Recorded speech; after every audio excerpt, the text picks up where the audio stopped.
Dieu vient nous sauver. Il nous donne la joie et fait renaître l'espérance.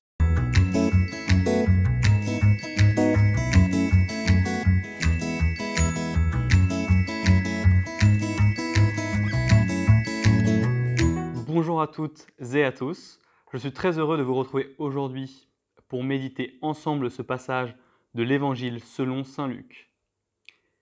Il y avait, au temps d'Hérode le Grand, roi de Judée, un prêtre du groupe d'Abia nommé Zacharie. Sa femme aussi était descendante d'Aaron. Elle s'appelait Élisabeth.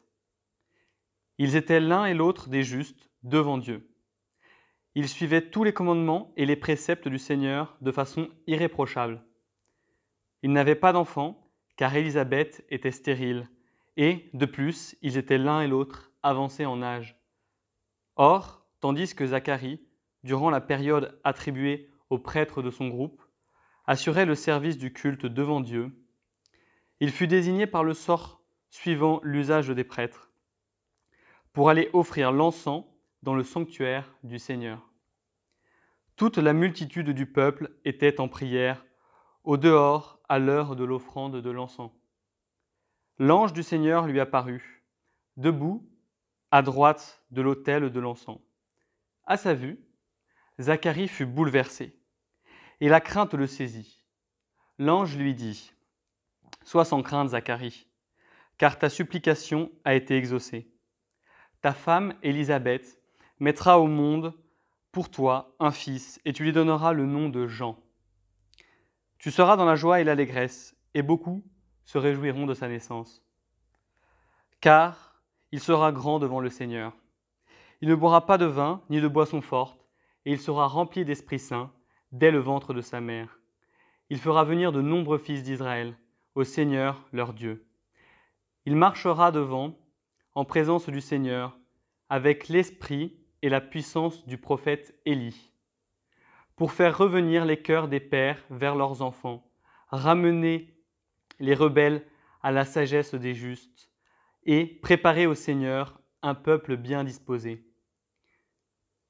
Alors, Zacharie dit à l'ange : « Comment vais-je savoir que cela arrivera ? Moi, en effet, je suis un vieillard.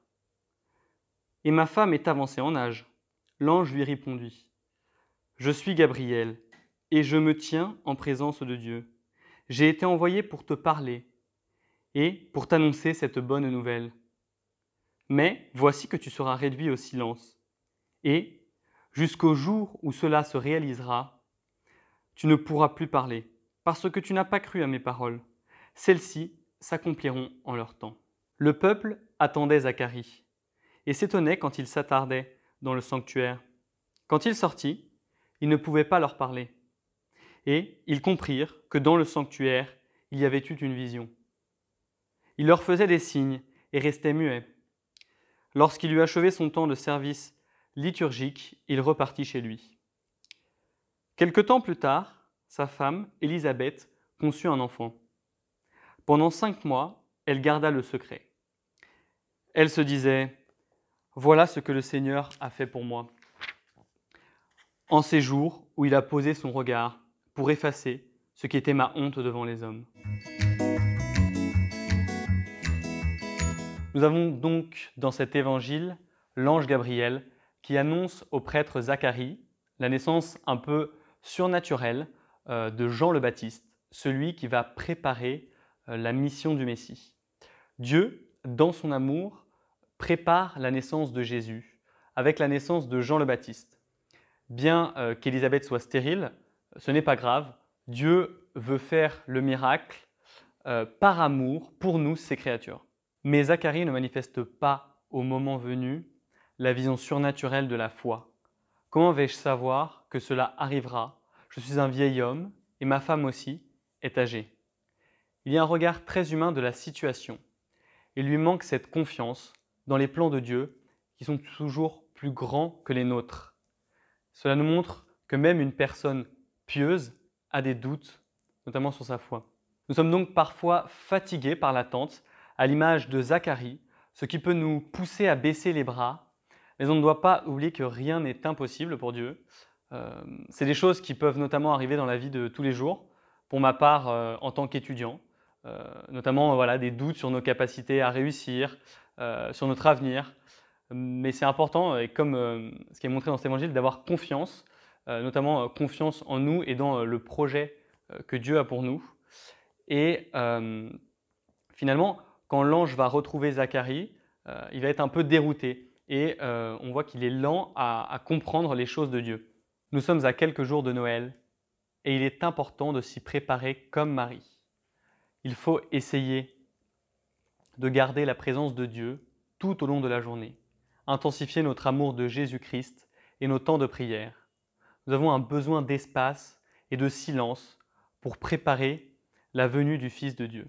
Et qu'il ne nous manque pas la vision surnaturelle dans tous les aspects de notre vie, travail professionnel, dans nos études, y compris dans les contretemps de la journée. Il faut savoir que rien n'échappe à la providence de Dieu.